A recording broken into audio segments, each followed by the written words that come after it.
सावन पुत्रदा एकादशी व्रत कथा।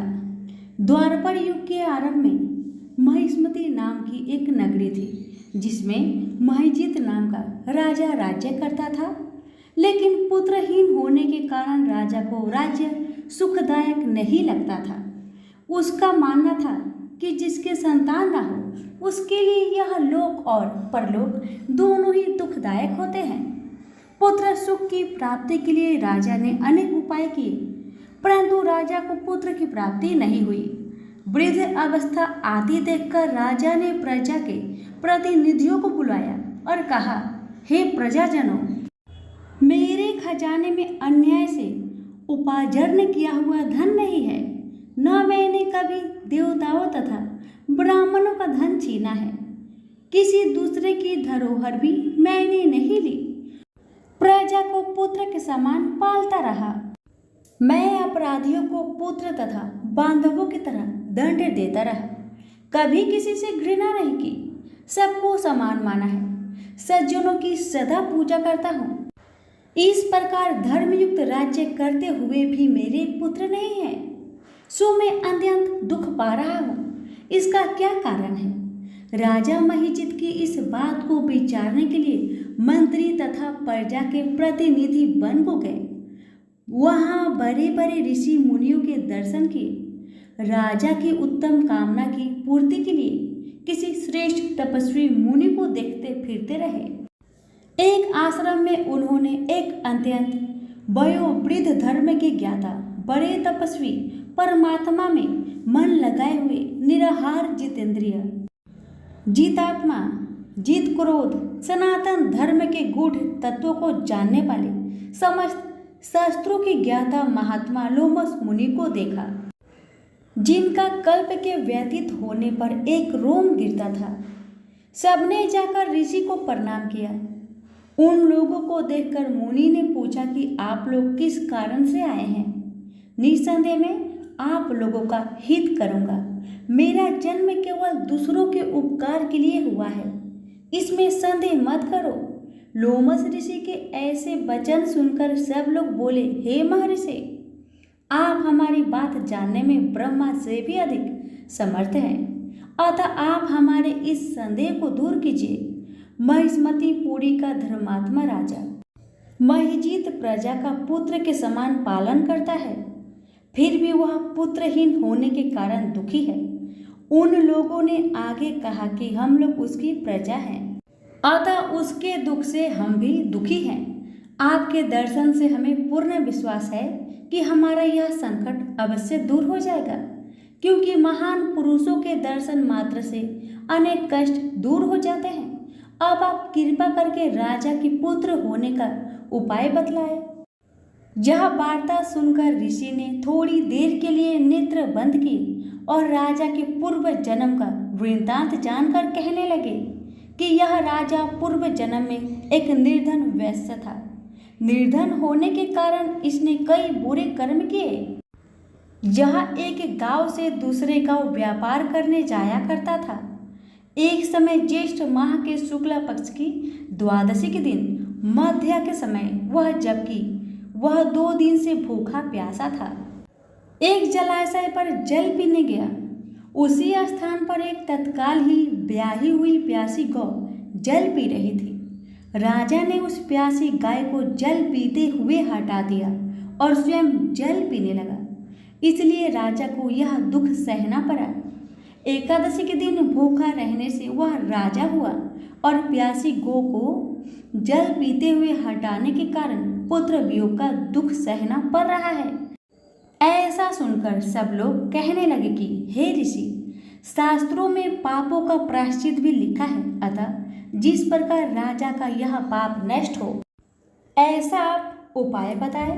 लोमस मुनि कहने लगे कि श्रावण शुक्ला की एकादशी को, जिसे पुत्रदा एकादशी भी कहते हैं, तुम सब लोग व्रत करो और रात्रि को जागरण करो, तो इससे राजा का यह पूर्व जन्म का पाप अवश्य नष्ट हो जाएगा। साथ ही राजा को पुत्र की अवश्य प्राप्ति होगी। लोमस ऋषि के ऐसे वचन सुनकर मंत्रियों सहित सारी प्रजा नगर को वापस लौट आई और जब श्रावण शुक्ला एकादशी आई तो ऋषि की आज्ञा अनुसार सबने पुत्रदा एकादशी का व्रत और जागरण किया। इसके पश्चात द्वादशी के दिन इसके पुण्य का फल राजा को दिया गया। उस पुण्य के प्रभाव से रानी ने गर्भ धारण किया और प्रसव काल समाप्त होने पर उसके एक बड़ा तेजस्वी पुत्र उत्पन्न हुआ। इसलिए हे राजन, इस श्रावण शुक्ल एकादशी का नाम पुत्रदा पड़ा। अतः संतान सुख की इच्छा हासिल करने वाले इस व्रत को अवश्य करें। इसके महात्म्य को सुनने से मनुष्य सब पापों से मुक्त हो जाता है और इस लोक में संतान सुख भोगकर परलोक में स्वर्ग को प्राप्त होता है। भक्त रामदास की कथा। दक्षिण में गोदावरी के किनारे कनकावरी नाम की एक नगरी थी।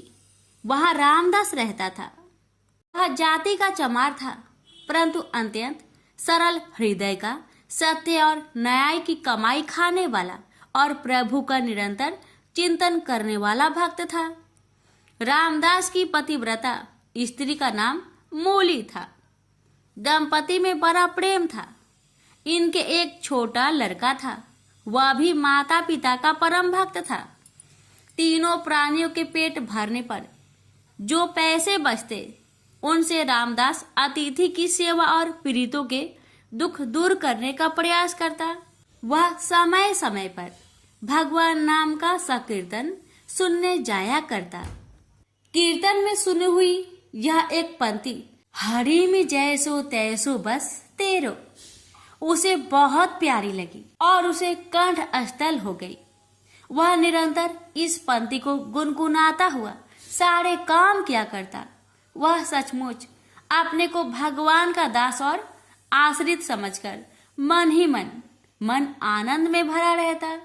भगवान तो भाव के भूखे होते हैं। वह रामदास के ऐसे प्रेम को देखकर उसे अब अपनाना चाहते थे।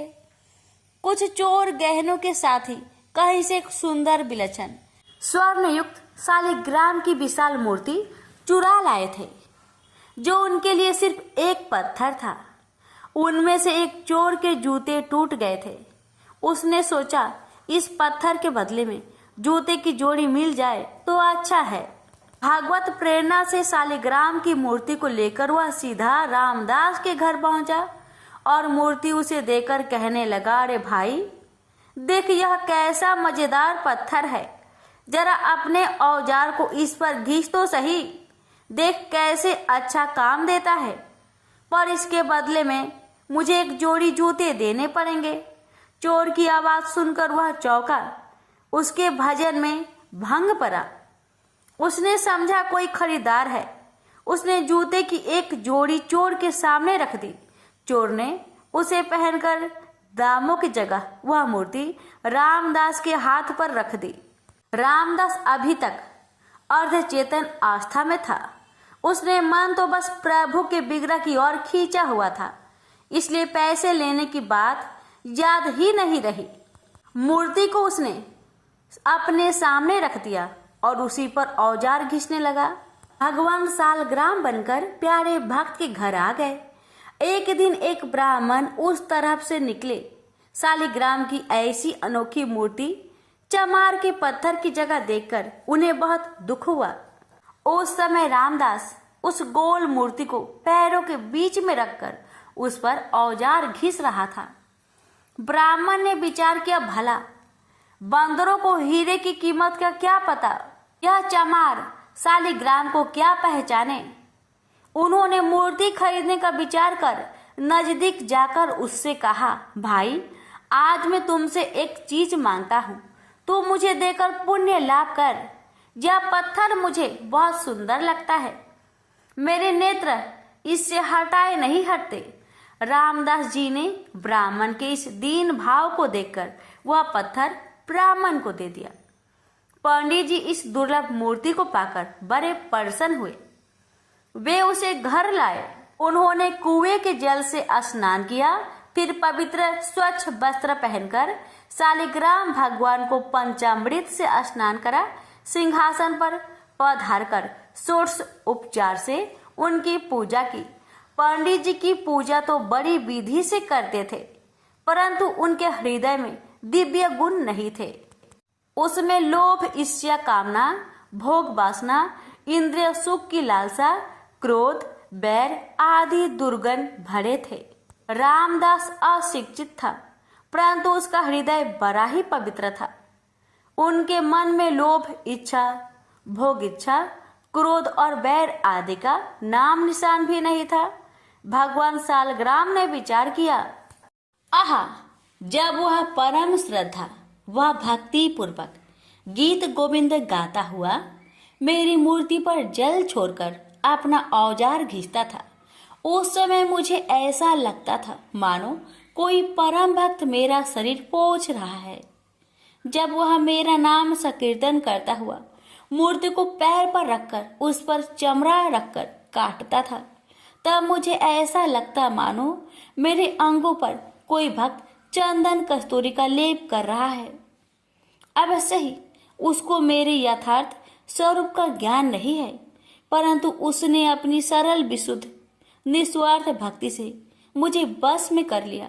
मैं जैसा विशुद्ध और निस्वार्थ भक्ति से बस होता हूँ, वैसा दूसरे किसी साधन से नहीं होता। ब्राह्मण की पूजा सच्ची नहीं है, वह मेरा भक्त नहीं है, वह तो अपनी कामनाओं का भक्त है। यह विचार कर भगवान सालिग्राम ने पुनः रामदास के घर जाने का निश्चय किया और रात को स्वप्न में ब्राह्मण से कहा, तू मुझे रामदास के घर पहुंचा दो। ब्राह्मण सुबह ही रामदास के घर सालिग्राम की मूर्ति को लेकर पहुंच गया और उसने रामदास से कहा, रामदास, ये कोई साधारण पत्थर नहीं है, ये तो साक्षात भगवान ही हैं, तीनों लोकों के स्वामी हैं। अब तू बहुत प्रेम से इनकी पूजा करना। ब्राह्मण के वचन सुनकर रामदास की आंखें में आंसू आ गए और वह प्रेम विह्वल हो गया और भगवान से प्रार्थना करने लगा, प्रभु, मैं अति दीनहीन अनजान दुर्जन पतित प्राणी हूँ। रात दिन चमड़ा घिसना ही मेरा काम है। मुझ में न सोच है न समझदार, मुझसे नीच जगत में और कौन होगा। ऐसे पतित पर भी प्रभु ने कृपा की। अब रामदास दिन और रात भगवान के प्रेम में कभी रोता और कभी हंसता तो कभी नाचता। अब तो उसे एक ही रट लग गई, नाथ, अब मुझे दर्शन दो।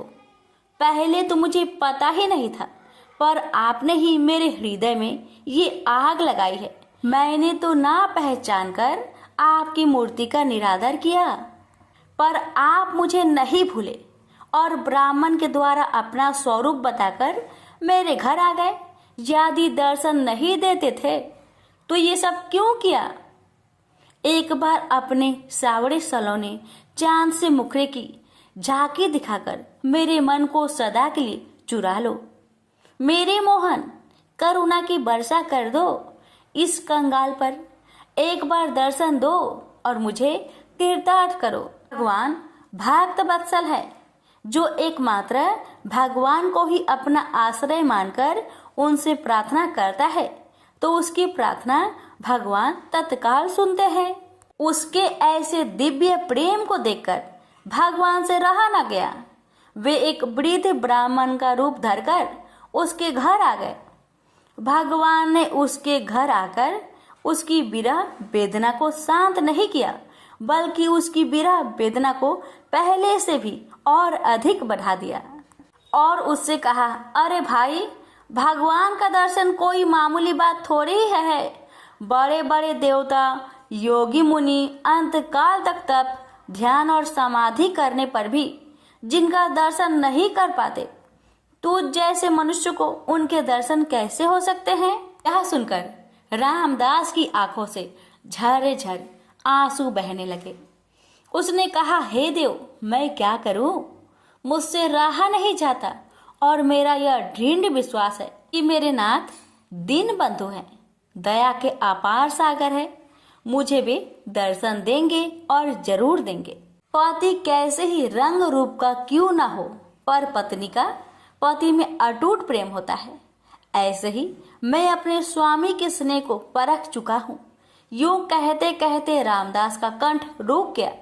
ऐसे दृढ़ विश्वास व अनन्य प्रेम को देखकर भगवान से बिल्कुल रहा न गया। वे अपने भक्त को अपने से मिलाकर एक करने के लिए छटपटाने लगे। अकस्मात अनंत कोटि सूर्यों का प्रकाश छा गया। रामदास की आंखें मूंद गई। उसने हृदय में देखा भगवान मनमोहन त्रिभंगी लाल मुस्कुराते हुए मधुर मधुर मुरली बजा रहे हैं और कह रहे हैं, आ मेरे पास आ, कैसा सुंदर रूप है। वह आनंद सागर में डूब गया। अचानक आंखें खुली, देखता है सामने भी प्रभु का वही दिव्य सच्चिदानंद घन विग्रह विराजमान है। रामदास के आनंद का परवार नहीं रहा। उसकी सारी व्याकुलता सदा के लिए मिट गई।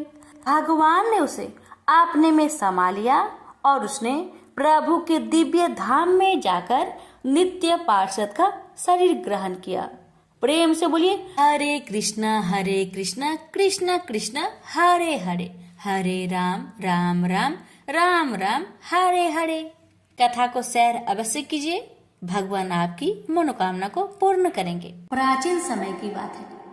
दक्षिण भारत की तुंगभद्रा नदी के तट पर एक नगर में आत्मदेव नामक एक व्यक्ति रहता था, जो सभी वेदों में पारंगत था।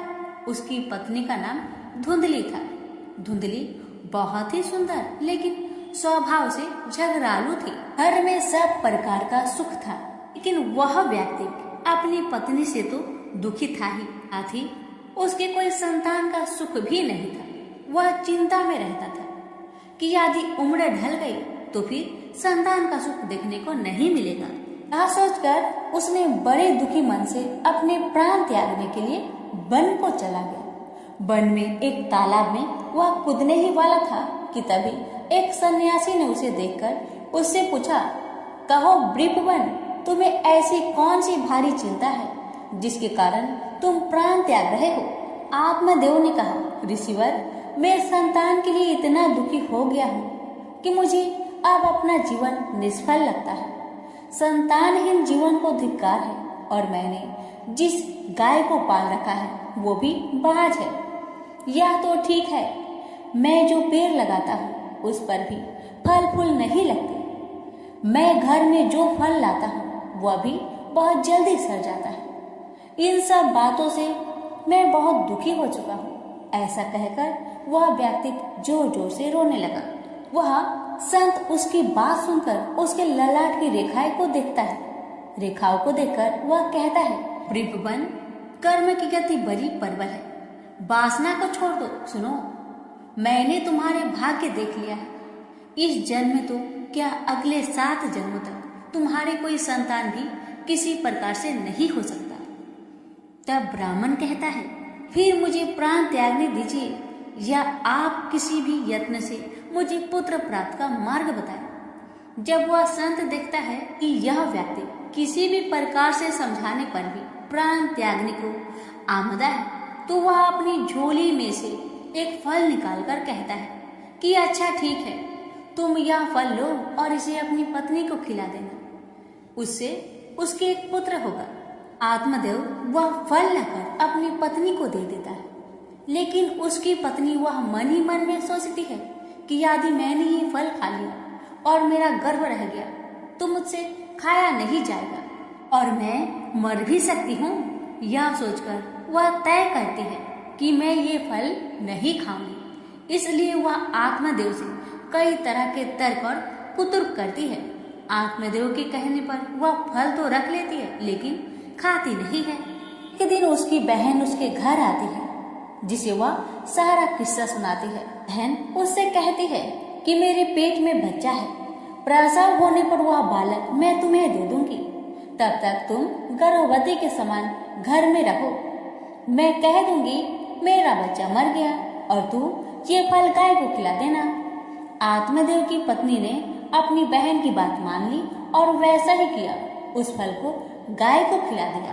समय व्यतीत होने पर उसकी बहन का बच्चा लाकर धुंधली को दे दिया गया। पुत्र हुआ है, यह सुनकर आत्मदेव को बड़ा आनंद हुआ। धुंधली ने अपने बच्चे का नाम धुंधकारी रखा। इसके 3 माह व्यतीत होने के बाद एक दिन आत्मदेव सुबह गाय को चारा डालने गया। उसने देखा कि गाय के पास एक बच्चा है जो कि मनुष्य आकार में है, लेकिन बस उसके कान ही गाय के समान थे। उसे देखकर वह आश्चर्य में पड़ जाता है, हालांकि उसे बड़ा आनंद भी होता है। वह उस बच्चे को उठाकर घर में ले जाता है। उसका नाम वह गोकर्ण रखता है। अब उसके 2 बालक हो जाते हैं, एक धुंधकारी और दूसरा गोकर्ण। गोकर्ण बड़ा होकर विद्वान, पंडित और ज्ञानी निकला, जबकि धुंधकारी दुर्नसेरी और क्रोधी, चोर, व्यभिचारी, अस्त्र शस्त्र धारण करने वाला, माता पिता को सताने वाला निकला। वह माता पिता की सारी संपत्ति नष्ट कर देता था। एक दिन वह पिता को मार मार कर घर से बाहर निकाल दिया। पिता रोने लगा और कहता है कि मेरी पत्नी का बाझ रहना ही अच्छा था। तभी वहाँ गोकर्ण आ जाता है। वह पिताजी को वैराग्य का उपदेश देता है और कहता है, आप सभी को छोड़कर प्रभु के शरण में वन में चले जाएं और भगवत भजन करें। भगवत भजन ही सबसे बड़ा धर्म है। गौ से उत्पन्न पुत्र गोकर्ण की बात मानकर आत्मदेव वन में चले जाते हैं।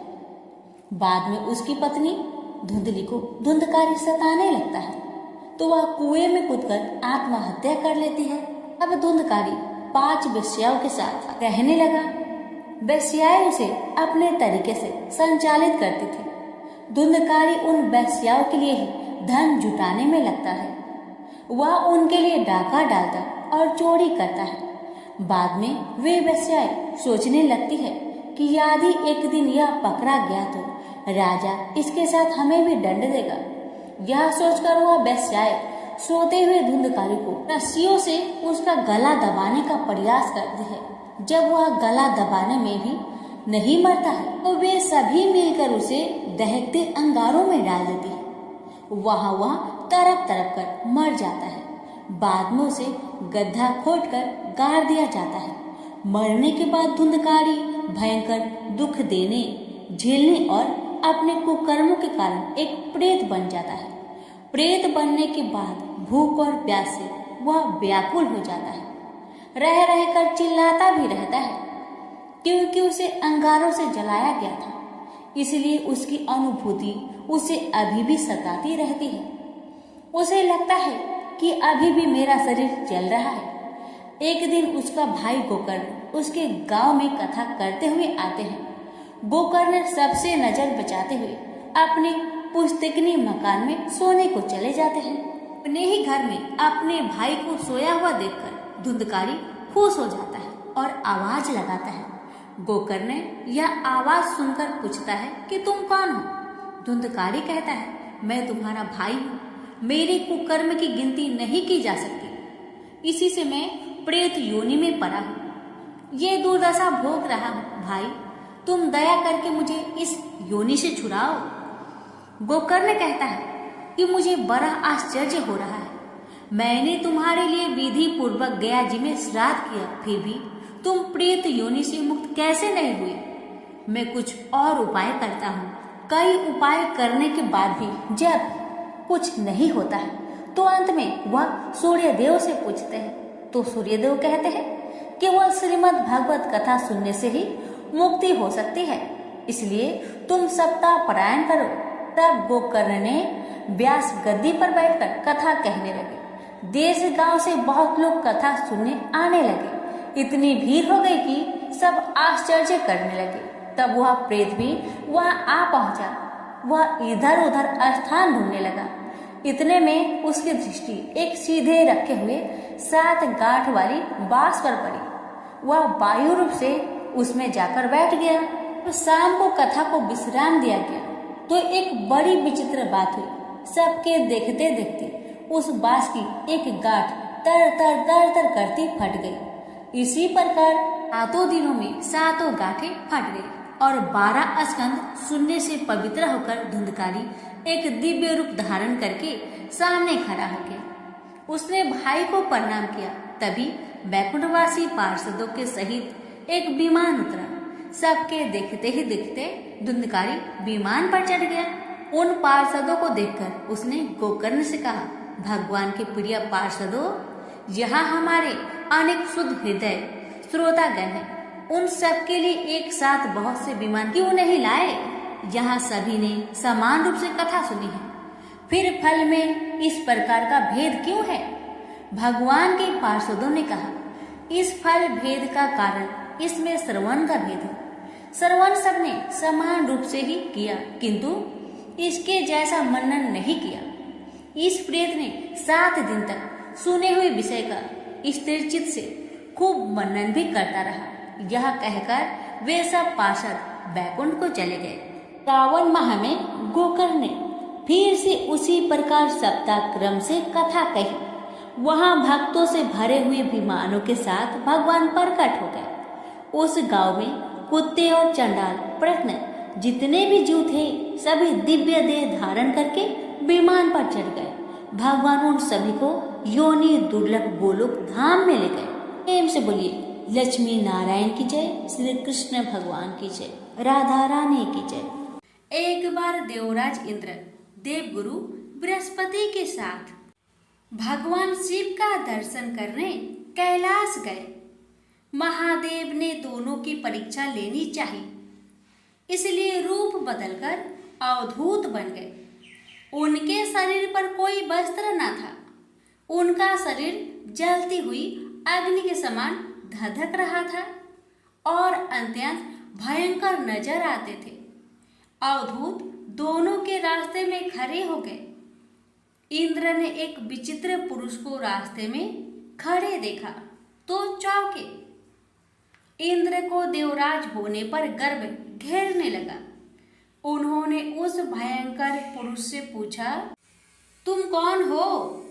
भगवान शिव अभी कैलाश पर विराज रहे हैं या कहीं भ्रमण पर है? मैं उनके दर्शन के लिए आया हूँ।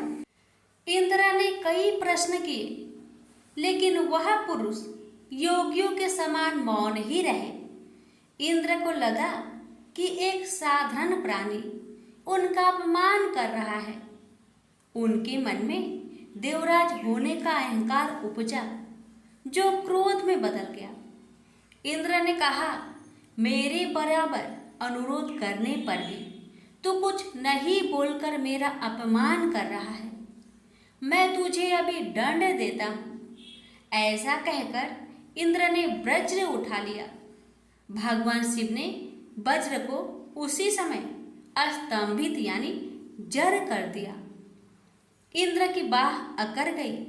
भगवान अवधूत क्रोध से लाल हो गए। बृहस्पति उनके चेहरे पर आई क्रोध की ज्वाला को देखकर समझ गए कि ऐसा प्रचंड स्वरूप महादेव के अतिरिक्त किसी का नहीं हो सकता। बृहस्पति शिव स्तुति गाने लगे। उन्होंने इंद्र को भी महादेव के चरणों में लेटा दिया और बोले, प्रभु, इंद्र आपके चरणों में पड़े हैं, आपके शरणागत है। आपके ललाट से प्रकट अग्नि इन्हें जलाने को बढ़ रही है। हम शरणागतों की रक्षा करें। बृहस्पति ने विनती की, प्रभु, भक्तों पर आपकी सदा कृपा बरसती है। आप भक्त वत्सल और सर्वसम्मत है। आप इस तेज को कहीं और स्थान दे दीजिए ताकि इंद्र के प्राणों की रक्षा हो।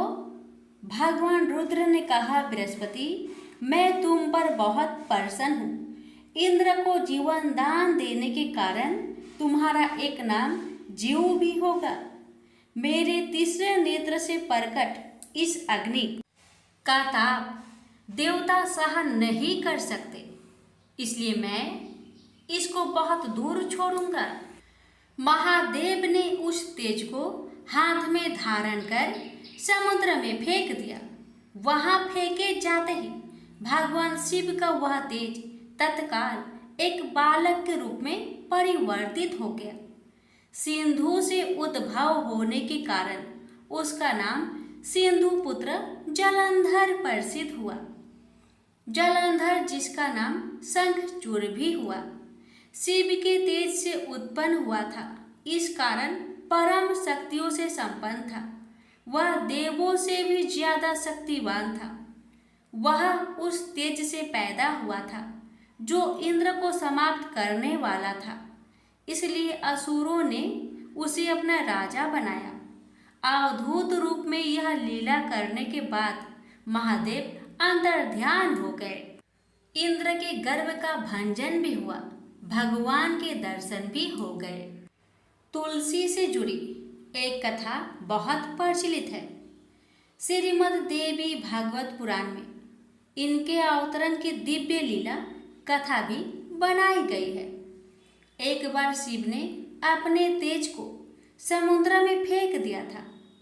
उससे एक महातेजस्वी बालक ने जन्म लिया। यह बालक आगे चलकर जालांधर के नाम से पराक्रमी दैत्य राजा बना।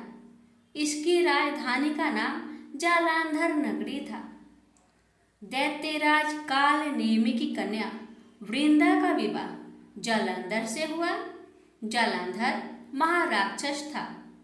अपनी सत्ता के मद में चूर उसने माता लक्ष्मी को पाने की कामना से युद्ध किया, परंतु समुद्र से ही उत्पन्न होने के कारण माता लक्ष्मी ने उसे अपने भाई के रूप में स्वीकार किया। वहां से पराजित होकर वह देवी पार्वती को पाने की लालसा से कैलाश पर्वत पर गया। भगवान देवाधिदेव शिव का ही रूप धरकर माता पार्वती के समीप गया, परंतु मां ने अपने योग बल से उसे तुरंत पहचान लिया तथा वहां से अंतर्ध्यान हो गई। देवी पार्वती ने क्रोध होकर सारा वृत्तांत भगवान विष्णु को सुनाया। जालांधर की पत्नी वृंदा अत्यंत पतिव्रता स्त्री थी। उसी के पतिव्रत धर्म की शक्ति से जालांधर ना तो मारा जाता था और ना ही पराजित होता था। इसलिए जालांधर का नाश करने के लिए वृंदा के पतिव्रत धर्म को भंग करना बहुत जरूरी था। इसी कारण भगवान विष्णु ऋषि का भेष धारण कर वन में जा पहुँचे, जहाँ वृंदा अकेली भ्रमण कर रही थी। भगवान के साथ दो मायावी राक्षस भी थे, जिन्हें देखकर वृंदा भयभीत हो गई। ऋषि ने वृंदा के सामने पल में दोनों को भस्म कर दिया। उनकी शक्ति देखकर वृंदा ने कैलाश पर्वत पर महादेव के साथ युद्ध कर रहे अपने पति जालंधर के बारे में पूछा। ऋषि ने अपनी माया जाल से दो बानर प्रकट किए। एक बानर के हाथ में जालंधर का सिर था तथा दूसरे के हाथ में धर। अपने पति की यह दशा देखकर वृंदा मूर्छित होकर गिर पड़ी। होश में आने पर उन्होंने ऋषि रूपी भगवान विष्णु से विनती की कि वह उसके पति को जीवित करे। भगवान ने अपनी माया से पुनः जालंधर का सिर धड़ से जोड़ दिया, परंतु स्वयं भी वह उसी शरीर में प्रवेश कर गए। वृंदा को इस छल का जरा आभास न हुआ। जालंधर बने भगवान के साथ वृंदा पतिव्रता का व्यवहार करने लगी, जिससे उसका अस्तित्व भंग हो गया। ऐसे होते ही वृंदा का पति जालंधर युद्ध में हार गया। इस सारी लीला का जब वृंदा को पता चला तो उसने क्रोध होकर भगवान विष्णु को शीला होने का श्राप दे दिया तथा स्वयं सती हो गई। जहाँ वृंदा भस्म हुई वहाँ तुलसी का पौधा उगा। भगवान विष्णु ने वृंदा से कहा, हे वृंदा, तुम अपने अस्तित्व के कारण मुझे लक्ष्मी से भी अधिक प्रिय हो गई हो। अब तुम तुलसी के रूप में सदा मेरे साथ रहोगी। जो मनुष्य भी मेरे शालिग्राम रूप के साथ तुलसी का विवाह करेगा, उसे इस लोक और परलोक में विपुल यश प्राप्त होगा। जिस घर में तुलसी होती है वहाँ यम के दूत भी असमय नहीं जा सकते। गंगा व नर्मदा के जल में स्नान तथा तुलसी का पूजन बराबर माना जाता है। चाहे मनुष्य कितना भी पापी क्यों न हो, मृत्यु के समय जिसके प्राण मंजरी रहित तुलसी और गंगा जल मुख में रखकर निकल जाते हैं, वह पापों से मुक्त होकर वैकुंठ धाम को प्राप्त होता है। जो मनुष्य तुलसी व आंवले की छाया में अपने पितरों का श्राद्ध करता है, उसके पितर मोक्ष को प्राप्त हो जाते हैं। उसी दैत्य जालंधर की यह भूमि जालंधर नाम से विख्यात है। सती वृंदा का मंदिर मोहल्ला कोट किशनचंद में स्थित है। कहते हैं इस स्थान पर एक प्राचीन गुफा थी जो सीधी हरिद्वार तक जाती थी। प्रेम से बोलिए जय श्री हरि। तुलसी मैया की जय, लक्ष्मी नारायण की जय। हर व्रत के कथा के साथ पढ़ी और सुनी जाने वाली लपसी तपसी की कहानी। एक लपसी था, एक तपसी था। तपसी हमेशा भगवान की तपस्या में लीन रहता था। लपसी रोजाना 1.25 सेर की लपसी बनाकर भगवान का भोग लगाकर जीम लेता था। एक दिन दोनों लड़ने लगे। तपसी बोला, मैं रोज भगवान की तपस्या करता हूँ, इसलिए मैं बड़ा हूँ। तपसी बोला, मैं रोज भगवान को 1.25 सेर लापसी का भोग लगाता हूँ, इसलिए मैं बड़ा हूँ। नारद जी वहां से गुजर रहे थे। दोनों को लड़ता देखकर उनसे पूछा कि तुम क्यों लड़ रहे हो। तपसी ने खुद के बड़ा होने का कारण बताया और लपसी ने अपना कारण बताया। नारद जी बोले, तुम्हारा फैसला मैं कर दूंगा। दूसरे दिन लपसी और तपसी नहाकर अपनी रोज की भक्ति करने आए तो नारद जी ने छुपकर 1.25 करोड़ की एक अंगूठी उन दोनों के आगे रख दी। तपसी की नजर जब अंगूठी पर पड़ी तो उसने चुपचाप अंगूठी उठाकर अपने नीचे दबा ली। लपसी की नजर अंगूठी पर पड़ी लेकिन उसने ध्यान नहीं दिया। भगवान को भोग लगाकर लपसी खाने लगा। नारद जी सामने आए तो दोनों ने पूछा कि कौन बड़ा है, तो नारद जी ने तपसी से खड़ा होने को कहा। वो खड़ा हुआ तो उसके नीचे दबी अंगूठी दिखाई पड़ी। नारद जी ने तपसी से कहा, तपस्या करने के बाद भी तुम्हारी चोरी करने की आदत नहीं गई, इसलिए लपसी बड़ा है और तुम्हें तुम्हारी तपस्या का कोई फल भी नहीं मिलेगा। तपसी शर्मिंदा होकर माफी मांगने लगा। उसने नारद जी से पूछा, मुझे मेरी तपस्या का फल कैसे मिलेगा। नारद जी ने कहा, यदि कोई गाय और कुत्ते की रोटी नहीं बनाएगा तो फल तुम्हें मिलेगा। यदि कोई ब्राह्मण को भोजन करवाकर दक्षिणा नहीं देगा तो फल तुम्हें मिलेगा। यदि कोई साड़ी के साथ ब्लाउज नहीं देगा तो फल तुझे मिलेगा। यदि कोई दिए से दिया जलाएगा तो फल तुझे मिलेगा।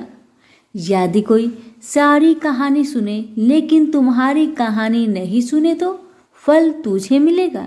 उसी दिन से हर व्रत कथा कहानी के साथ लपसी तपसी की कहानी भी सुनी और कही जाती है। तो प्रेम से बोलिए विष्णु भगवान की जय। धन्यवाद।